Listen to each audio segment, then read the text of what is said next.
Welcome to Mental Health Monday. So happy that you guys are here with us. Good to see you, Dr. Whyte. Always good to see all of our viewing audience as well. And so I know we missed last week. So thank you for being patient with us and coming back. But we're continuing our discussion about marriage and relationship, and even for singles to learn and glean as much as they can. This is the time to do it. You will thank yourself that you took the time while you were single to learn things that are so very important for marriage instead of getting into a marriage and then like, oh, let me learn what I need to do. I mean, you can do it that way, but it's harder. It's much harder. Welcome, Dr. Whyte. Good to Yeah, see good you. good seeing you as well. How And has the beginning of the week been for you today? it's been a manic Monday. It's been a manic Monday. Has it been manic Monday? I That's how haven't it's been. had such a manic Monday. I mean, yeah. It was a good Monday, but there's a lot of things I had to do, but it wasn't too manic. So it was just Right, like in the right. middle, I guess. Yeah, it just kind of like sneaks up on you and there's so much to do. But look, Yeah. man, it's fun to be doing something you feel passionate about. That is Yes. fun. That is meaningful. Yes. I agree. I agree. Please put in the chat where you guys are viewing from and let us know if this is your first time watching Mental Health Monday. We want to say a very special welcome to you, but we like to know where our video, I'm not talking well today. Our viewing audience. I would say our video audience, our viewing audience is viewing from. Yeah, please put it in the chat so we can see Oh where man. everyone is at. Yes, I love this topic. It's Oh probably why yeah. I became a licensed marriage and family therapist, even though we deal with all aspects of or many issues that people deal with, like depression and anxiety and all of that. But we do specialize in marriage and relationships and family. And so very important to be able to either get the help that you need while you're in a marriage, even to just get some maintenance. That's very important too. But like we said earlier, getting it before you get married, you can't even put a price tag on that. Like, do the things that you need to do for you to get yourself ready to be a husband or a wife. And hopefully, the one that is the person for you is doing the same. So let's see. We have Tacoma, Washington. Well, That's Gwendolyn.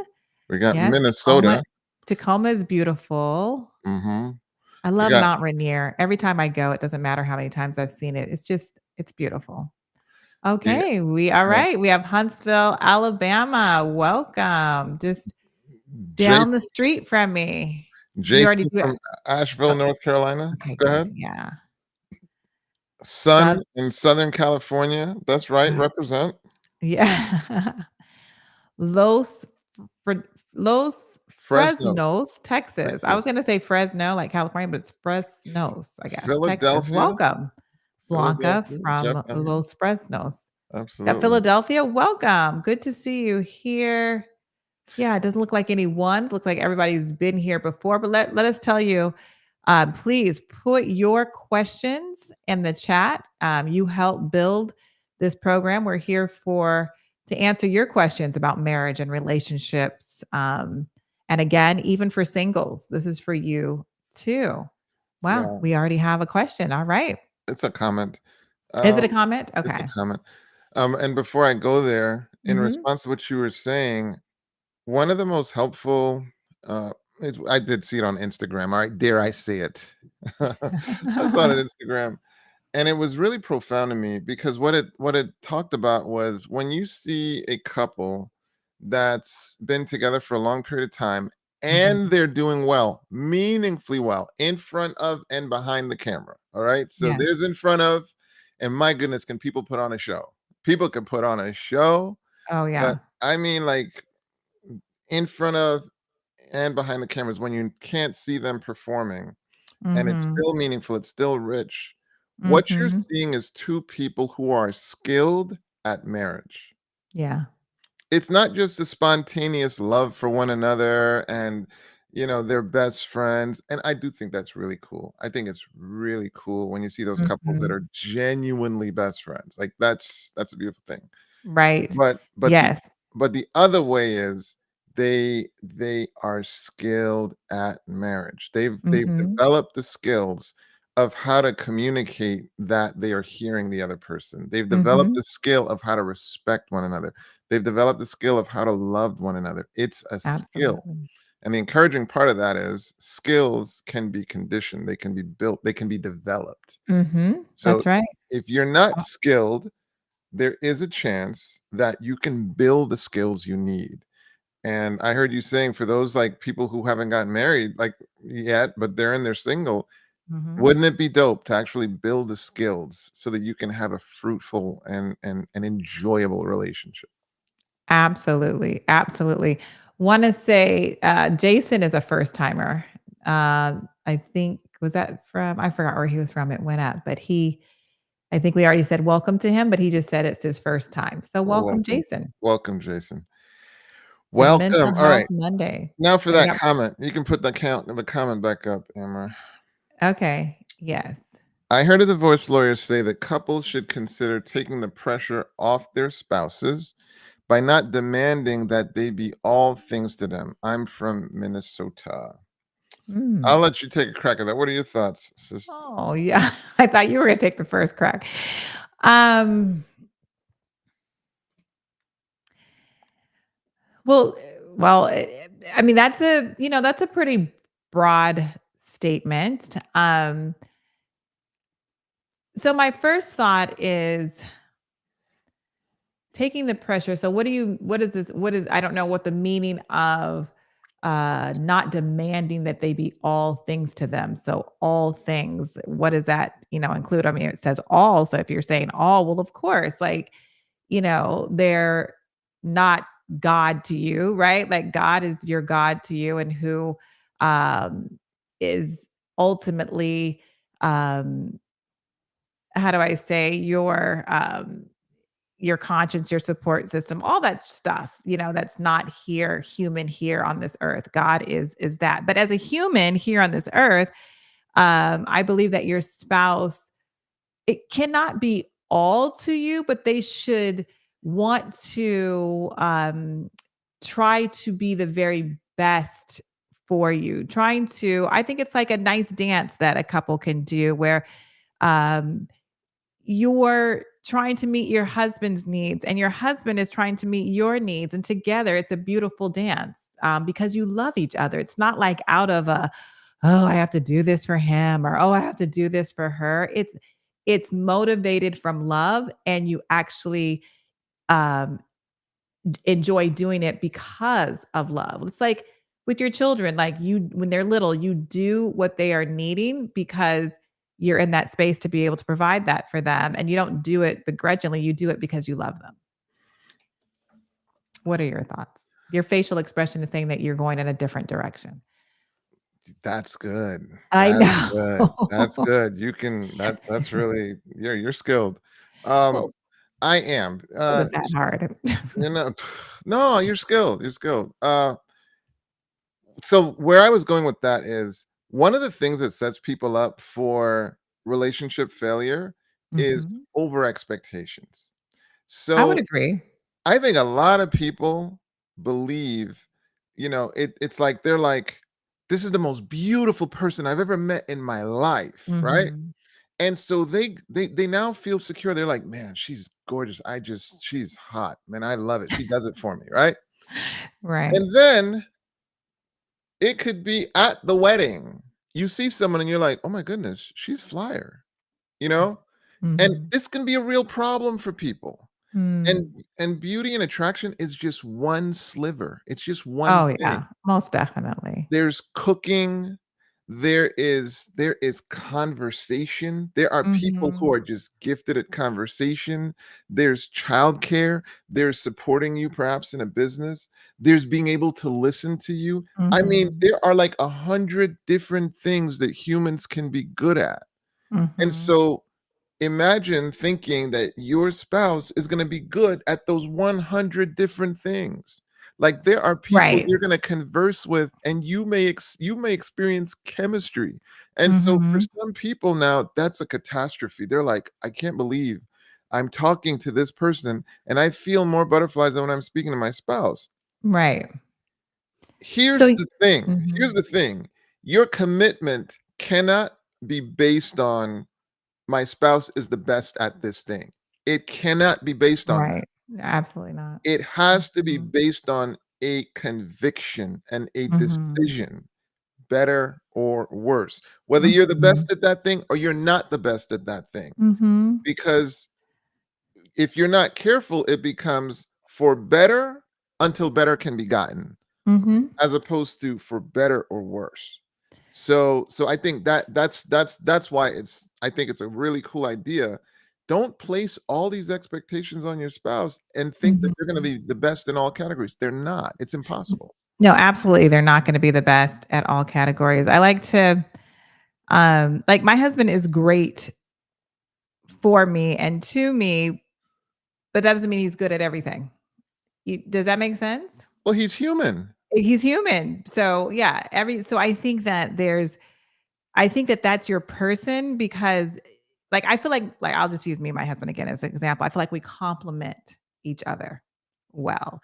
And, but again, it's still he cannot meet all of my expectations. That's not even reality, but he does enough that makes me very happy. That's awesome. That's Yeah. awesome. And That's the awesome. parts where he doesn't, then we talk about it. Oh yeah, let's talk about that. Let's talk about that. Mhm. When you encounter dissatisfaction in the Right. relationship, when you encounter dissatisfaction, that's the struggle. Right. And if you're not prepared, it can be a surprise. You're like, "What do I do with this dissatisfaction? Oh no, I'm falling out of love." No. Like, Yeah. that's the thing. It's like Mhm. we're under this impression that if there's dissatisfaction, well, then that means it's a bad relationship per se. No, you get to work on that. You get to work Mhm. on that. You get to massage it, and you get to understand we live on earth where we're gonna have to deal with dissatisfaction. It doesn't automatically mean I gotta toss the relationship aside because here's the other truth. If you jump into another relationship, guess what you're gonna run into? Same thing. Different things, Dissatisfaction. but the same thing. It's just shaking it up. You're gonna Yeah. discover enough, but you will be brought to a point where you're like, "Man, this is a problem," you know? And so Mhm. that's why it's so important to deal with this stuff. Yes. Yes. All right. I Amber, s where you at? I see that there's a All right. Okay, this is thank you for sharing this first and foremost. And look at this question 3613. We can't even say a name. All right, Q. Um, so let's see. I believe the Lord is matching me with a pastor, but I do feel insecure about being a pastor's wife. I think church members' expectations and feeling the pressure. Do you have advice? Well, Mm. Oh, well, I thought they were talking to me. You wanna take a stab at that? well, you would be I you're am the the best pastor's suited for wife, this. you know? Yeah, you're the best suited for that question. Go for it. No, but you can follow up too. Yeah, sure. Um, let's see. So yeah, there is pressure. Oh, by there is pressure being a pastor's wife. I mean, if I said no, that would not be true. Um, but this is something that I learned, and this is 27 years into being a pastor's wife, is learning how to set your boundaries for yourself. Um, And that's again really in any relationship, but really important to set your boundaries that the church understands that you're not the pastor. They didn't hire you. It's not your job. They can't put things on you just because you're the wife or assume that you're going to do things just because you're the wife. But you kind of have to set that standard. I would say right away, because and then moving on to other churches, it becomes easier and easier. Like your first church, you're like, what do I do? But truly, and to find your community within that church. But you're going to have to learn the congregation, and you're not going to be close friends with the entire congregation, but you're going to find a few key people that you feel like you can trust, because it's really important to have a community for you and your family within the church. I'll tell you, the next thing is that is not necessarily your responsibility, but it's his responsibility as the pastor to he has to set boundaries. Like, your boundaries can kind of fall in place after his. He has to set the standard to the church and to the church board and say, listen, okay, I can't tell you guys what days you will take, but I know my husband had to say, look, I'm going to take Sunday and Monday off for family time. So I'm not taking church phone calls, or I'm not, doing those type of things, just so that you can, because it's easy for the church to take over your life. There's so much I could say. So it's not even for your relationship, but for the children, and it's just for the whole family. It's important for that to happen. But um, yeah, That's definitely, if really that cool. happens to be like you think this is happening, but if you actually get in that, if you do end up marrying this person and you do become a pastor's wife, definitely some premarital counseling from someone who understands the lifestyle of a pastoral couple would be very important. What do you have to say, Dr. White? First and foremost, you do have a pastor's wife here, so if you want to like ask any more like specifics, Yes. you've got a witness. Yeah. You said like so first of all, you know, we can't necessarily customize our responses because we don't really know your situation. But Mhm. you said here, I believe the Lord is matching me with a pastor. So if you were in counseling with me, that's one of the first things I would say, hey, can you share with me? Can you tell me more about what why you're saying you believe the Lord is matching you with a pastor? What is your evidence of that? What is your statement? Because not you, Q, but some people they ascribe to the Lord things that are not to that. No, the Lord didn't tell you to do that. And so sometimes it's just interrogating that and making sure God really and truly is telling me. And here's why that's so important. Once you can be clear, it's God talking, nobody else has anything to say. it's like it's like you're locked in. If I'm Mhm. convinced God is telling me to do something, I'm not really asking any, more questions. And I don't know. Maybe I'll get counsel on how to do it, maybe. But as to whether or not I'm doing it, I really don't need any counsel in that direction. God asked me to do Mhm. it. Now I'm doing it. So that's the reason. That's one of the things I would ask. But then the next piece is, but I do feel insecure about being a pastor's wife. And so it might be cool to unpack what about it is making you feel uncomfortable. Right. And this is where some self-awareness is important. And this is where Mhm. it's important to take some time to really become aware. Who am I? What are my strengths that I can bring to this? What are my weaknesses? And are there things I can work on? So, for example, if you're a pastor's wife and you have social anxiety disorder, you got to work on that. Yeah. Oh, You yes. gotta you gotta work on that. That's Yeah. and there are tools to help you work on that. If you don't like to Mhm. converse with people, you got to work on that. Mm-mm-mm. You got to work on that. If you don't know how to work a room, you got to work on that. Mm-mm-mm. If you don't know how to set healthy boundaries for both of you, Mhm. and so that it's not just a matter of insecurity, but protecting him, you got to work on that. So I think it's interesting when we talk about people of high value and people say, hey, I want to partner with this person of high value. And it really is a fishbowl experience. It's a fishbowl experience. It's like the relationship is put under so many pressures. Like there's a Mhm. lot of people looking at you. There are days you've just gotten into a rip roaring fight, and now you got to go out there and perform. Now you got to go out there and function. How do Mhm. you do that? You see, then you have to see what the children go through. in that experience, and then how that impacts you. So you can see the emotional intelligence required. Uh, it's exceeding. And so the good Mhm. news is though, there are skills that you can build. There are, and once you become aware of, hey, what are my deficits? Okay, now I know to work on those. What are my strengths? Well, now I know how to reinforce those. What are the skills that are essential for pastors' wives? So I think it's a good question, but for me, the thing that really sticks out is I believe the Lord is matching me with a pastor.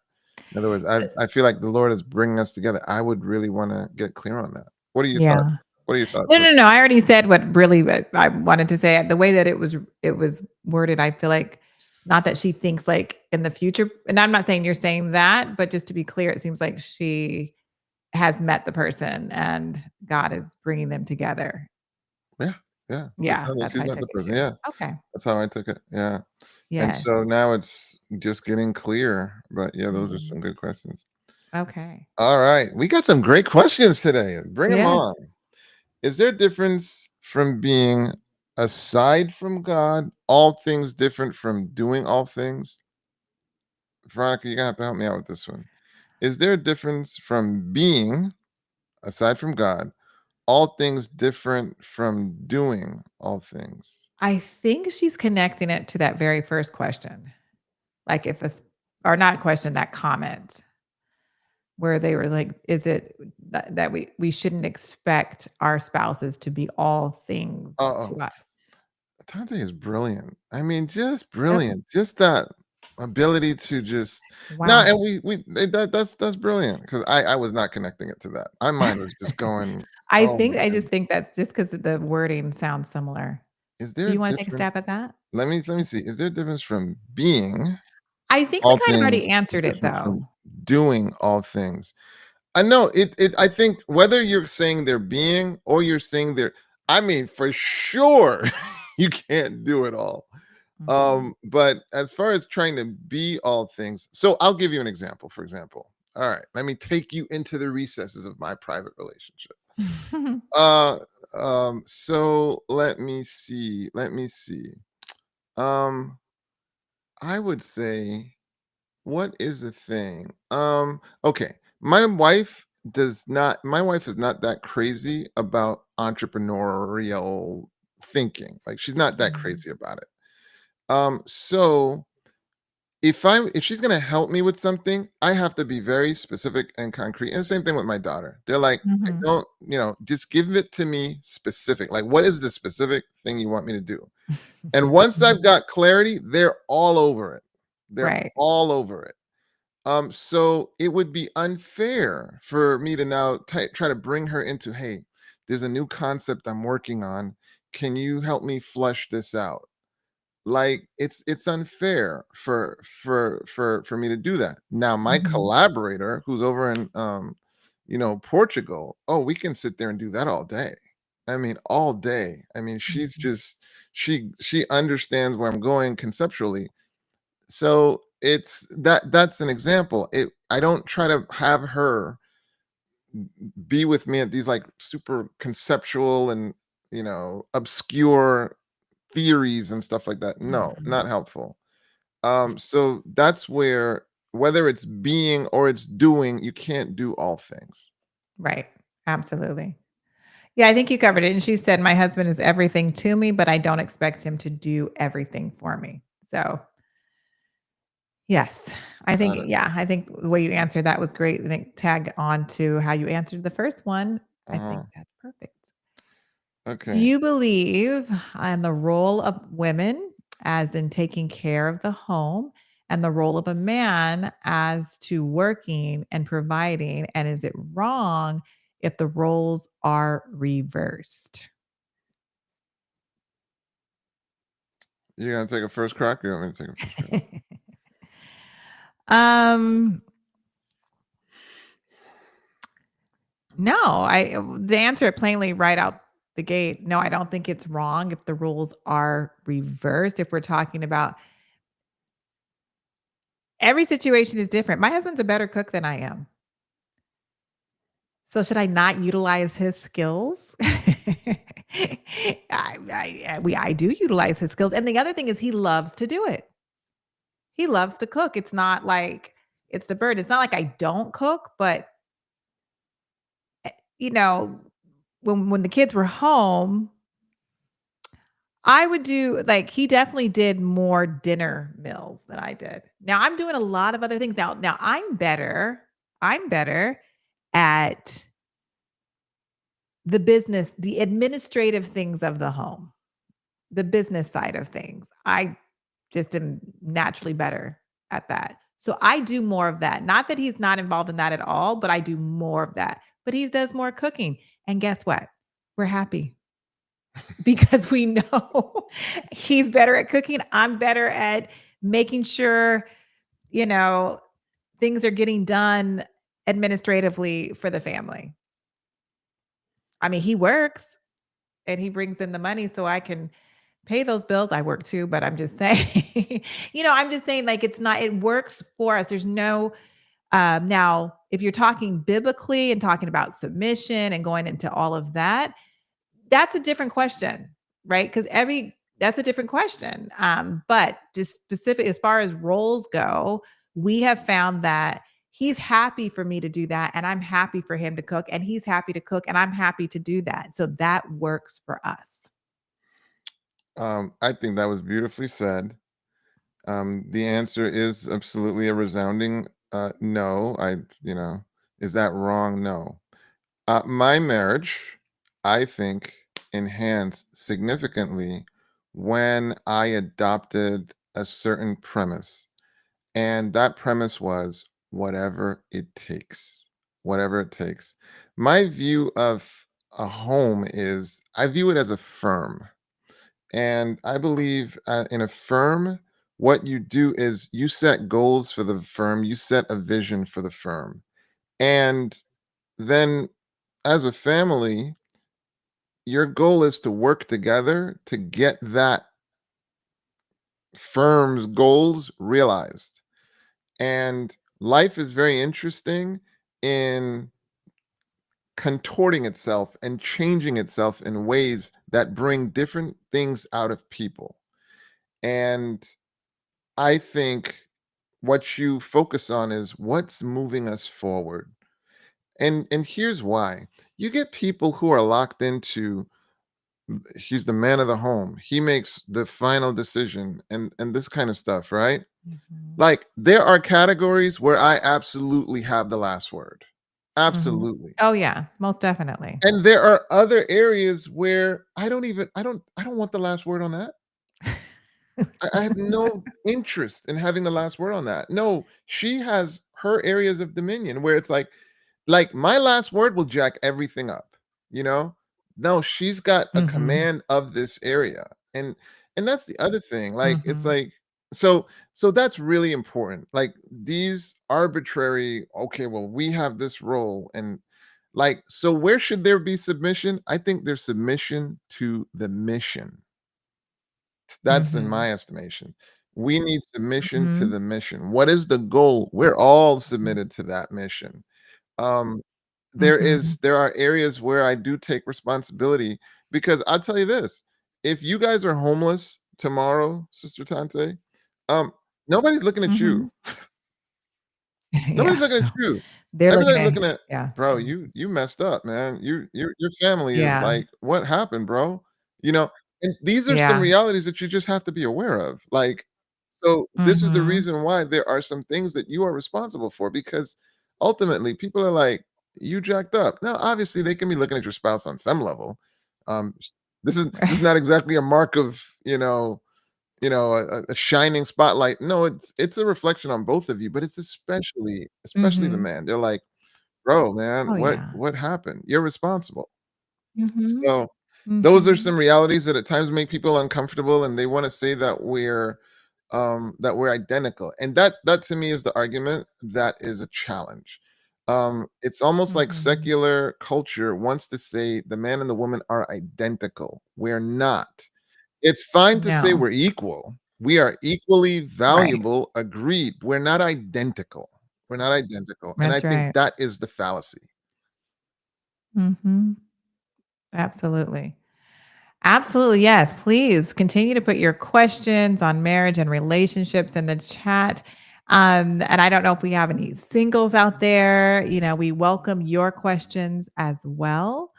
So please, we definitely have more time to take your questions and even, comments, positive comments as well. I'm seeing some things pop up, but yeah, I Oh, think Clint. going back to Welcome, Clint. that question. Oh, did something Yeah, new come up? and Okay. Clint is on. Welcome, Clint. Oh, Clint. Hi, Clint. I was wondering where you Exactly. were. Did you come late, Are Clint? you tardy? Are you tardy? Do you need to go to the principal's office? I know. I Just kidding. know. Let's What but see. before Working you go there, to were you get gonna say something? What go. were you gonna Mhm. say? I was just filling airtime Oh, actually. I was well, I I'm trained in I broadcasting thought you first, right? I thought you That's had a always my kernel of truth. I go-to. was like, "I'm not gonna miss that kernel." What were you gonna say? No, I was just going back and I to see. see it because there was no I active see. question. So I was like, all right, let me go back Okay. to that one and see if I can pull some more things out. But I think you Okay. definitely exhausted Okay, awesome. that one All right. enough Well, all right. So for Clint said, sure. working together to figure out each other's role in this cooperative relationship is very important. Um, Absolutely, Absolutely, man. Clint. Absolutely. But it's like the ego Absolutely. disappears when you view the household Mhm. as a firm and you see these Oh yeah. goals like, dude, if I can do it, what do I let me do it. If I can't do it, let me and I'll tell you this, on some level, I believe this is true. Like when your family sees you working hard, if they have hearts, assuming they have Mhm. hearts, it naturally evokes from them. It pulls from them, "Hey, let me help this person. Let me help this person." The display can command support. Now, I'm sorry if you're in a situation where like, dude, are you kidding? I've put it all and they don't appreciate anything. Okay, well, I'm sorry. I'm sorry that's the case. Yes, and Clint wants us to know, no, he was early. He says, "I'm usually punctual." That's All right, right, Clint. Clint. We just didn't see you say anything in the Yeah. chat. Okay, there's a question, or why when we discuss relationships/marriage are the desire of children such a downplayed or minimized aspect of marrying in your 20s? I don't know if I understand that question completely. Why, when we Um, discuss relationships slash marriage, are the desire for children such a downplayed or minimized aspect of marrying in your 20s? So they must be saying that the desire for children is something that's minimized, or maybe we don't talk about it enough when we're talking about getting married in your 20s. I'm not sure. I'm not mm. sure why you say that. Yeah, I'm not quite sure. Maybe you could, Take another crack at it. to Enoch. Is it Enoch? Yeah. Can you give us a little More, bit more clarity so we know exactly what you're yeah, asking? And then we'll try to yeah, answer it. something about you. How do you get? All right. Okay, this is a comment, not a question. As a young single, well, welcome, young single. I'm happy that you're here. A woman, it's becoming very hard to find a good, godly man. I don't know where they are. Guys, we talked about this. Before we answer that, I'm going to tell you, we are seriously talking. We are having serious talks about starting a singles ministry here at LMOC Church. So I'm just putting it out there, but just definitely sign up for alerts and all of that and watch us so that you can know when we do that. I Not saying they're all here. That's not the only place you can meet somebody. That is a struggle. But we've talked about this before, and I'll just say this, and then you can there's definitely look, like, we live in a different time than we used to. There are dating sites, Christian dating sites, Adventist dating sites that I know we've had couples on here say, "Oh, we met at an Adventist online dating site," and I'm not saying that everyone's going to do that, but that's an option. Of course, there's of course church. You can meet them at church. Um, yeah, well, it's here's it's yeah, and plus and it's God leading you. Every individual is different, every situation is different, but go ahead, Dr. White. But okay, so first of all, this is a cruel comment, but like it's almost like saying, where is a Rolls Royce when you need one? You know? Or where is what is the most rarest metal? I mean, even beyond platinum. Why isn't it abundant? Because it's precious. It's precious. Like when you find it, oh my goodness. Like those of us who find a great wife, no, it's not common. Right. It is not common. And Mhm. so yeah, because it's just something just so valuable. It's just such a valuable thing to find a person who is high value. So that's not really the thing. The thing is, put the energy into preparing and being ready. But all that Right. said, I do fantasize. I do fantasize about the Mastermind Institute putting together a singles event where it's like Mm.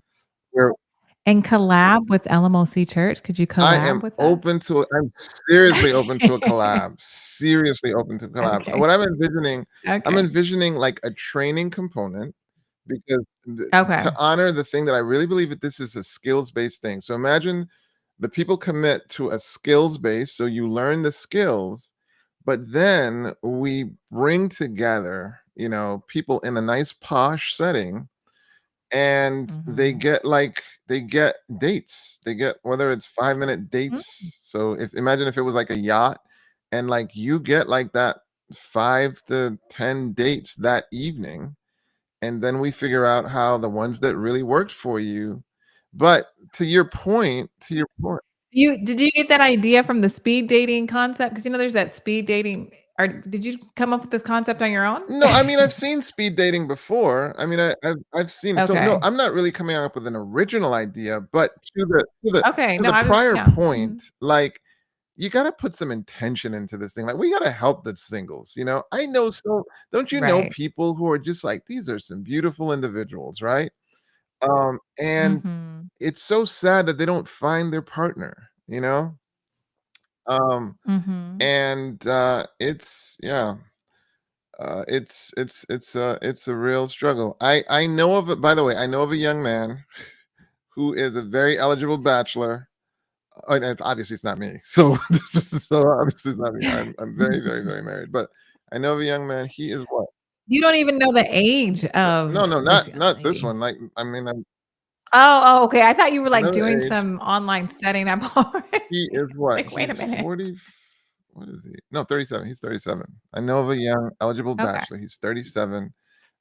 So if you are an eligible bachelorette, Adventists. He really prioritizes Adventists. All right. So hit me up at info at the Mastermind Institute. Info at the Mastermind Institute. Okay, look at us already doing Yeah. singles ministry here. Yeah. We do Hit me up at info at the Mastermind Institute. Okay, He's okay, 37. So just FYI.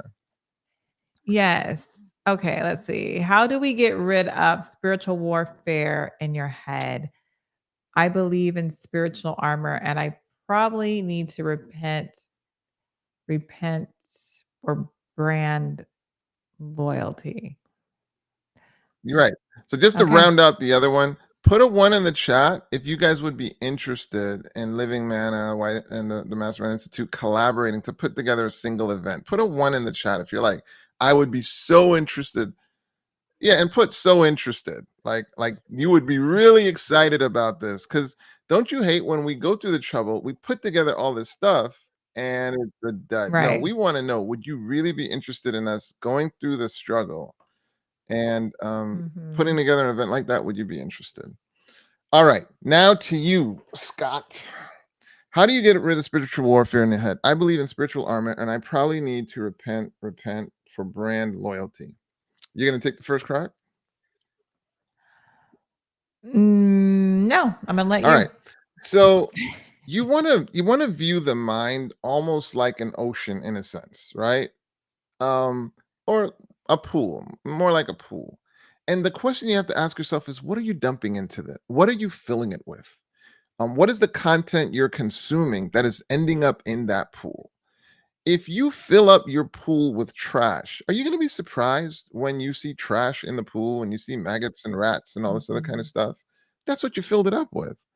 And now contrast that with if you fill it up with beautiful water and you get the right temperature and you put the right chemicals in there so that the bacteria dies, is there going to be any surprise that it's a sparkling, beautiful pool with no mold? Of course you're not. Mm. So Scott, the thing you really have to pay attention to is what are you pouring into your mind? What are you pouring in? Yeah. What are you consuming? That is absolutely how you insulate your mind from wretchedness. Like that is absolutely. Um I think it's in Psalms 1 no less, where it warns you, blessed is the man that walketh not in the counsel of godly, nor standeth in the way of sinners, nor sitteth in the seat of the scornful. That verse just told you, do not walk, sit, do not walk, stand, or sit in the counsel of the ungodly. Mhm. Don't walk with them, don't stand with them, don't sit with them. All right. And you will be Mhm. blessed. It's like it's giving you hardcore, awesome advice. All right. For you shall be like a tree that's planted by the rivers of waters. So the idea being when you're dealing with the mind, please understand, what are you filling it with? I can't tell you how many people pick up a book and start reading it, or choose a program on television and start watching it without asking the question, who wrote this book? Who wrote it? What does their lifestyle look like? Is it congruent with what I'm trying to aspire to? You know, what is their objective? And like, Mhm. it's like me walking into my dining room right now and seeing a plate of food and just starting to eat it. Like, and that's my dining room. Imagine just happening into a place and you see a plate of food. Would you just start eating it? You'd be like, who is that for? Who made it? Why did Mhm. they make it? How long has it been there? You know? So things we consume, we automatically process it. You pick it up, Yes. you read the package, you're like, well, what are the ingredients in here? But we don't treat what we view that way. We don't treat what we Right. consume that way. And then when we've lost control of our minds, when we're going to places we have no business going, we're wondering why we're going there because that's what we filled our minds up with. And so, Scott, we Mhm. want to you want to fill your mind with the content that is spiritually uplifting. Now, does that mean that will ward off all attacks? No, because there's also another reality that Sister Atonte and I think she'll agree with.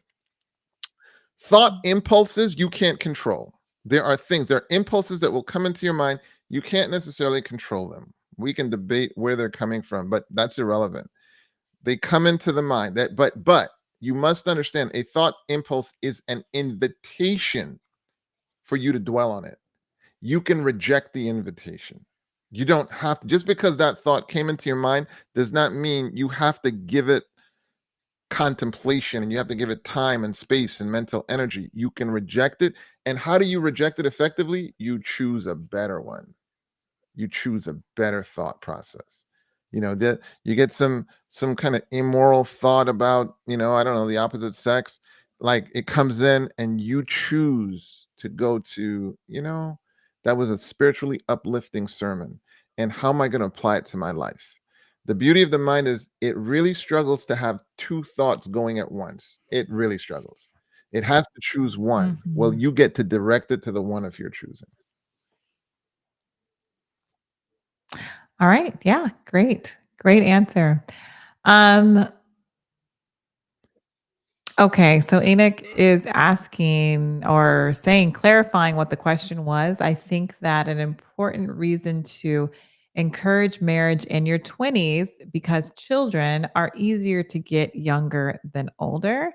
And I read that you're more likely to have boys when you're younger.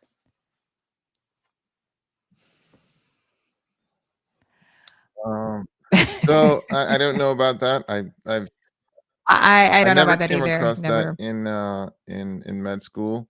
that you're more prone to get boys when you're younger. I never heard that. And then the other piece Mm-mm. in that statement is I think when you marry, you really should take some time to get to know one another. I think that's really Yes. important. And a lot of people, they one of the things they do is they travel because from 1 to 5, 1 to 7, 1 to 10, traveling with someone below 10, it can be a real struggle. It can be a real struggle. It can take the fun out of traveling for some people. Bless you.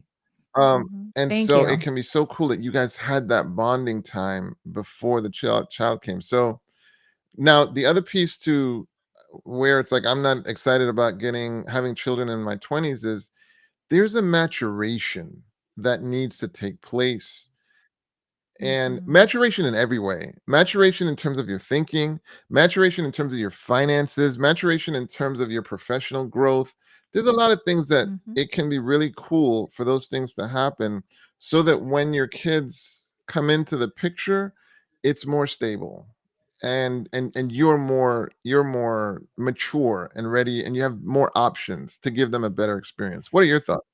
You took the words right out of my mouth, especially the maturity part. I was definitely more mature for the yeah, we call them sets. Our younger set got a more mature version of us than our older set because we were in our 20s, yeah, we were in our 20s and we started having the younger set like, 30, 31, 32, 33 age. And we were just more mature and just more seasoned in life.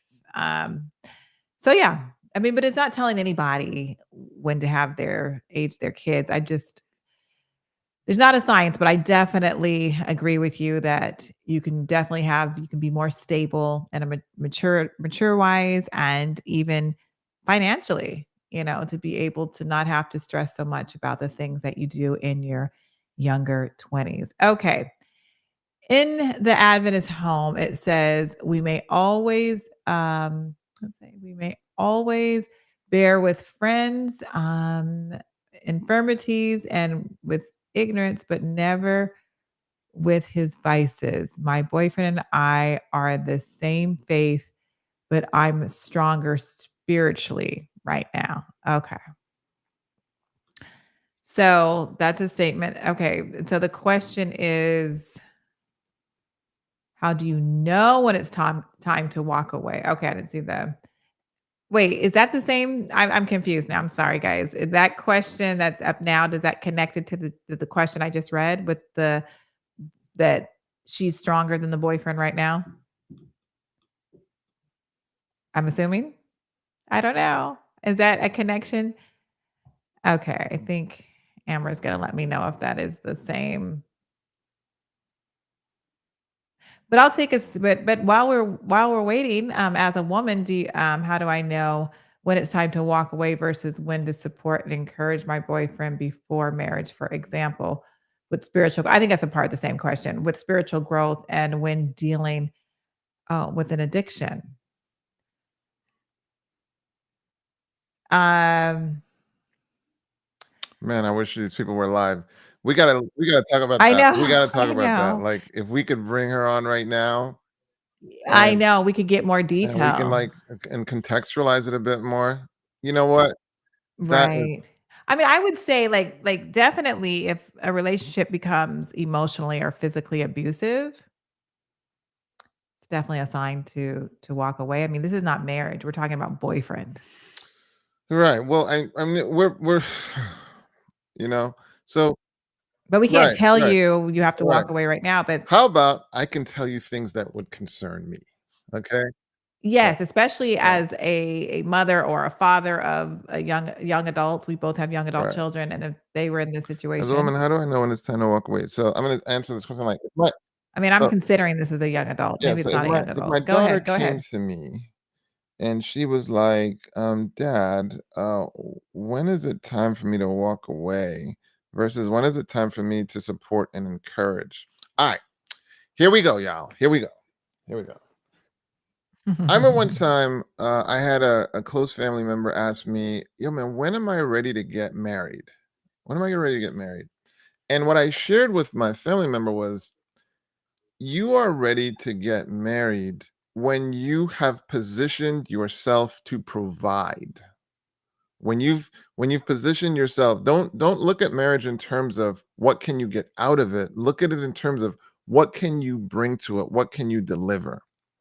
So here's what I would say to you, man. And if you guys can put your name with your question so that we can like tell you, that'd be awesome. Or maybe not. Maybe you want to stay anonymous. So remain anonymous. Maybe they don't want Yeah, to. remain anonymous. Um, what I would say is, it's only reasonable that a person would want to position themselves to add value to your life. Now, not only is it reasonable, so it's reasonable for you to expect that, and in fact, it's reasonable for you to expect that they would want to do that for you. That's reasonable. So that said, if a person is struggling with something that removes you as a priority, it would make sense for them to conquer that thing and then better position themselves to be able to bring value to you, right? I mean, that would just seem simple. So I'm just saying, personally, as a man, um, I know I'm ready for marriage when I'm ready to add value to your life. And personally, I wouldn't feel like I was ready for marriage if I'm not in a position to add value to your life. Now, it doesn't mean I will never be in that position. Just because I'm not in that position today doesn't mean I'll never. It just means there are some steps I need to take. There are some things I need to do that will better position me to add value to this person. And one more thing, and please keep this in mind. Like, this, you have to remember with breakups, like, when you really, and I mean really, love a person, really Mhm. love them, it wouldn't hurt you if there's someone else they could be with that would make them happy. Now, I'm talking about real love. When you really care about a Mhm. person, you would have to say, if you found someone that would make you more happy, that's okay with me, because ultimately I'm committed to your happiness. Mhm. So take what you will from that. That's my perspective, because ultimately I can't really tell you provide support. Don't provide support. I'm not really in a position to tell you that, but I can tell you, if my daughter was asking me this question, I would say, when you step into a relationship, you both should position yourself to bring something to it. And if you're not in the position to bring something to it, it doesn't make you bad people. It just means you need some time, get in that position, then you can talk about relationship. Mhm. Yes. Can you marry a person? Okay, can you marry a person you you both live in separate houses and only come together for intimacy? So Um, can you be married and live apart, basically? Can you be married and live apart? okay, got it. Thank you. Because I was going another direction with that. So, think that was brilliant, Doctor White. I received that. I received that. Thank you. Okay. It's not okay, that is not I don't know why I'm spacing on my answer, but my answer is there, sorry. Um, that is absolutely not a good thing. I mean, I definitely, if at all possible, I mean, it needs to be possible. If you are apart, it needs to be for a very short time, but it is not healthy for a marriage for you to live apart and only come together, for intimacy. Absolutely not healthy thing. Marriage is more than that. You need to be in the same space. And when I said sometimes there's a situation where you're working towards that, maybe the job or school or something's having you be separate, but that should not be long term by any means. So the quick answer is no. It's not healthy for the marriage. Um, that's interesting.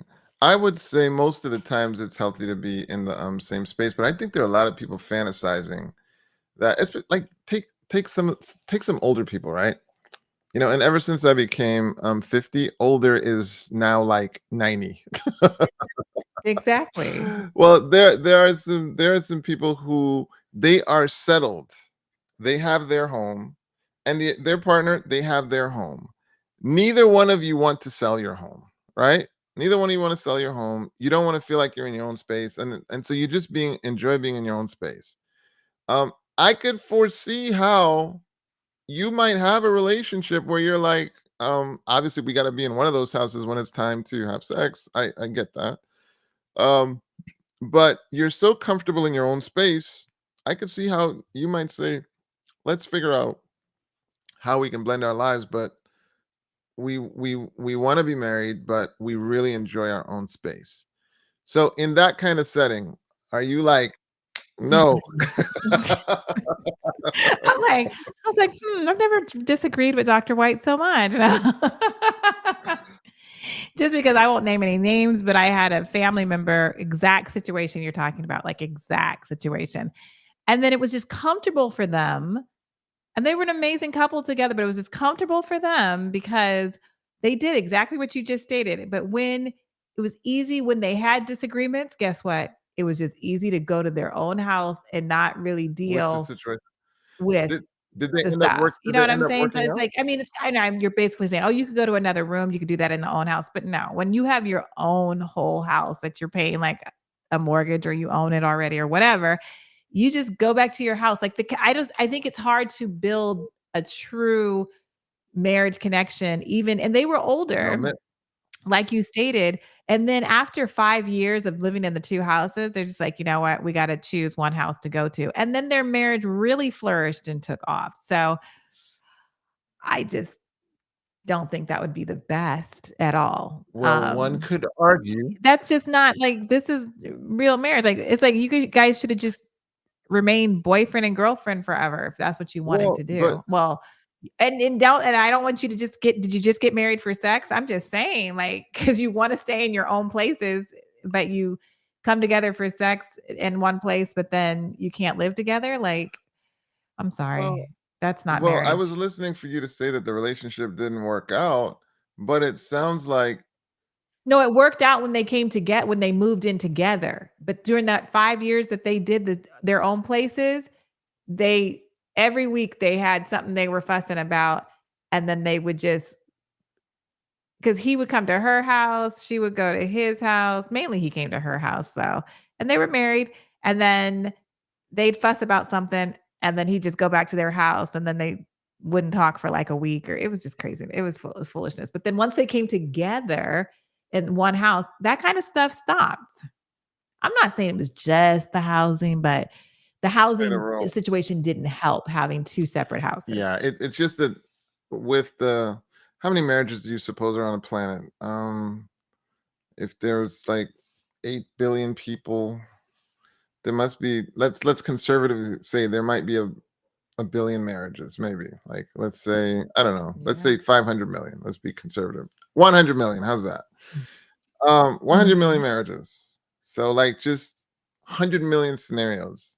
For me, it's foreseeable that in a small smattering of those 100 million marriages, a two household system works. That's what I'm saying.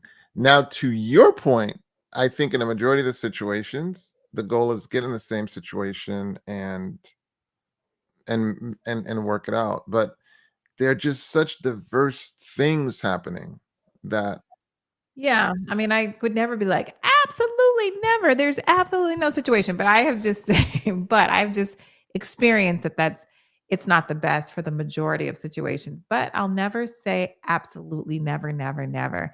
And I wanna say to Veronica, she says, "I know an older couple that's been married for decades, but have been living in separate bedrooms. Is that very different?" No, I don't think that that's good either. I definitely, when I'm working with couples, I'm definitely encouraging them to get in the same room and what sleep in the about when same. one of the couple members snores? I know you're gonna say What about snores. I think they then I encourage them to go to, I think, an ENT to see if they have sleep You know what apnea. cured my snoring? Did you get a CPAP? I got a CPAP machine. Yeah, that's what I was saying. I know that's what everybody I got that's a what CPAP everybody need. Well, machine. let me not. I'm not a doctor. Alright. No, But no, you I should but you it should go and check it out for dude, sure. it changed the game for me. It changed Yeah, the game. I know. But I it was my so hard for my spouse. It was so hard for my spouse I before. could imagine. I could Yeah. imagine. Um, Somebody else said something and I was gonna say, but we'll Oh, I know what I was gonna say. I was just gonna tag on to that. The reason why I always encourage my couples if there's some reason why they're sleeping apart, that they need to come together even if they're in the same house is because honestly, I mean, it sounds crazy, but you wouldn't know how many times I've had to prescribe sex for homework because there was just not enough of that happening in the marriage. Like a couple of times a year, or do you see what I'm saying? Like those type of things, like you, because they're just like, oh, we're busy and we're stressed, and then we're just tired when we get home. And so it doesn't help when you're in two separate rooms or not in the same bed. So Isn't it that, isn't it that's a whole nother. We should do a whole program on that. But go ahead. 'cause I'm like, isn't it interesting how, like, people have these, like, sexual, proclivities and experiences where Mhm. it's like they're just running into, like, casual sex, right? But then When they get married, it's all as it's you yeah, get married or, like, you're in marriage for a while, the high percentage of relationships that are sexless. right. It's like You would not, it was so interesting because it's like it's so counterintuitive. It's like, you've been right. fighting for this. Now it's time. Right. Have as much as you want, but But the interesting thing now is, they like, don't. and it's the courtship period that really needs to be sexless because Right. now you're going to actually see you get courtship gives you a front row seat to what your partner will be like when they're tested. Like, Right. this is the thing people miss about courtship. It is during courtship. It's a unique period in the relationship where you get to see how your partner, potential suitor, Mhm. handles being sexually tested. You get to Right. see it. Right. And so a lot of people, they rush past Yeah. it. They rush past it, and you've missed the opportunity to get a front row seat at how they handle sexual temptation. Right. Absolutely. And rather than growing together and learning, okay, well, this is what you do, this is what you don't do, this is how you set boundaries, and they grow through that period, it's like they start having sex and they miss the opportunity to see Mhm. what each other, it's a front row seat to how each other handles sexual temptation. That's what's unique Right. about courtship. We have time. We're all out of time, but we have one more question, and you guys, please save your questions for next time. But this one is our last one, the one you see there on your screen. It says, I don't have a desire to have children, and I don't think I really want them. Is that wrong? Well, I'll give you Great my experience. question. Yeah, I'll give you my experience. Last chick one. So I remember my wife and I, we were like, we don't want to have children. We were, I think, I'll be honest, we had really, really high standards for Mhm. when you have kids. And so you're like, I don't want to do it. Well, lo and behold, God had other plans. Right? God had Good other for plans. God. God had other plans. And we had, yeah, we ended up having our daughter. She is the best part of our collaboration. Like, Oh, she is beautiful. the best part of our collaboration, the best thing in our, lives. Mhm. So, it amazes me how it can be a situation where you don't want something, and it actually delivers to you something you didn't even know you wanted or needed. Yeah. So, that was my experience with that. Now, that doesn't mean that would be your experience with it, Right. but that's my personal experience with it. It gave me something. It gave me one of the best things in my life. It stretched me. It taught me about being selfless. Mhm. Uh, Absolutely. And I'll tell you what else, last chick. Uh, we are rapidly entering into a phase, an age where everyone we know and love would have either died or is in the same situation that we're in. So you can Mm. see how much we're gonna be able to help one another. We are rapidly getting to that phase where Mhm. people before us, the people who the adults that love, they'll have passed, they'll have died, and the remaining people that know us and love us, we're like the same age, except Yeah. who? Our children. Yeah. Our children. We're entering into that phase where the beauty of a child is they now have entered into their maturity, they've entered into Mhm. their power, they've entered into their influence in a Mhm. moment where you are vulnerable. You're Mhm. vulnerable. And they're there and they can offer you that care. That's the beauty of children. That's the beauty of investing in the future. So that's Mhm. something to keep in mind for those who say, "Hey, I don't want to have children." Yes, and to answer the question, and Veronica, yes, you're right. Childhood trauma can cause you to not want to have kids. It doesn't have to be childhood trauma, but it's possible. Just for her comment is just FYI. I think that's just fine. I think it is like it's not a sin not to have children by no means. Like it's just not. However, No, I correct. think Ricardo and I are both talking from a personal level that the blessing that it has been, well, I'll speak for myself. The blessing it's been It's been a for blessing. me, that how it has just been a part of God's plan for my life and to help, I believe, grow me and draw me closer to Him through my children. And my children are a blessing, especially now that they're adults. Man, they are a blessing. They You really know are a blessing. you know what's funny? When people think about children, right? They think about, like, that period where they're the biggest pain, frankly, where it's like they're difficult and they're challenging. It's like from, like, 0 to 10. It's Right. hard. I mean, it's Well, wait, where you really leave it? hard. Where you leaving teenage out? I think But now teenage it becomes difficult in another way. It becomes in another challenging in way. another way. Having Like, children is that whole thing, and anyway, until it's those challenging, chromosomes form, I know I'm totally but interrupting you, but until it those gets better. chromosomes form at At what age are you saying they form? No, I was saying I'm sorry, and I interrupted you. I'm so bad for that. You had a whole thought you were saying, but I just wanted to say, like, no, children at the, when they're young and you're not sleeping, when they're babies, they're so cute and you love them, but you're not sleeping, and all that stuff. And then you get through that, and then they're toddlers, and then it's like they have all the stages. There's blessings and it's hard. It's blessings and it's hard. But when the chromosomes, they say at 24, you're the doctor, so but I believe that's what it is. At 24, the chromosomes form, and then you're like, oh, you're such a mature delight to be around. It's straight up true. Like, my daughter, she helped me to check in. She helped me to check in. Like, it's just little simple things. Yeah. And then, of course, I could do it for myself, right? But, like, she helped me check. I'm like, "Man, that's dope." I don't even need to check. Anyway, my point was, a lot of times people focus on the 0 to 10, like, that period where you've gotta pour into them, where they're dependent on you, and not realizing, dude, that's actually a small phase of it. It's very Mhm, demanding, it's very difficult, that's true, but that's a small phase of it. And it moves pretty quickly where they're out of that and they're into mhm. their 10 to 20s. Now they're in that phase where they don't even want to hang out with you now. Like, before you had to monitor every moment. By the time they're hitting 10, 15, they don't even want to hang out with you. They're like, "Okay, bye, mom. Like, Bye, dad." drop me off over here. Don't, oh my goodness. It's crazy. But the point just being, sometimes we characterize it as if the whole thing will be that. Like, Yeah. you wouldn't like to have a young person, you wouldn't like to nurture that person, you wouldn't want to mentor that person, you don't want to get to observe a human being evolve. You got to understand, as a man, what it's like to actually see a young lady evolve. Yeah.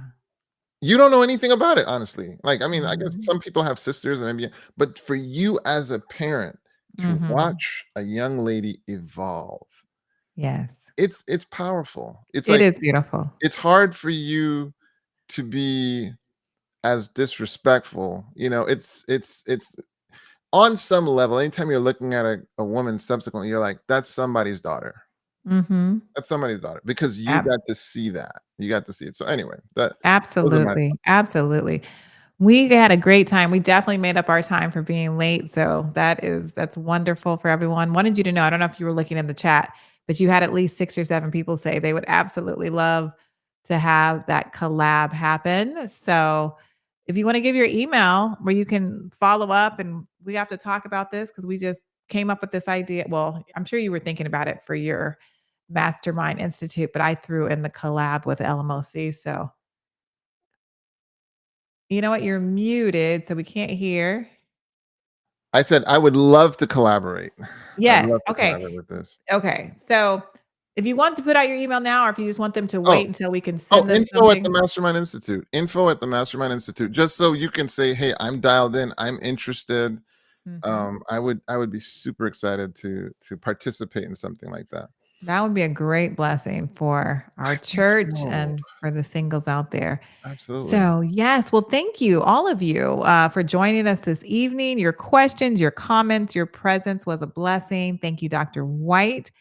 And we wish you all a good evening until we see you next time. God bless. Take care, Bye Sister bye. Good Catherine. night.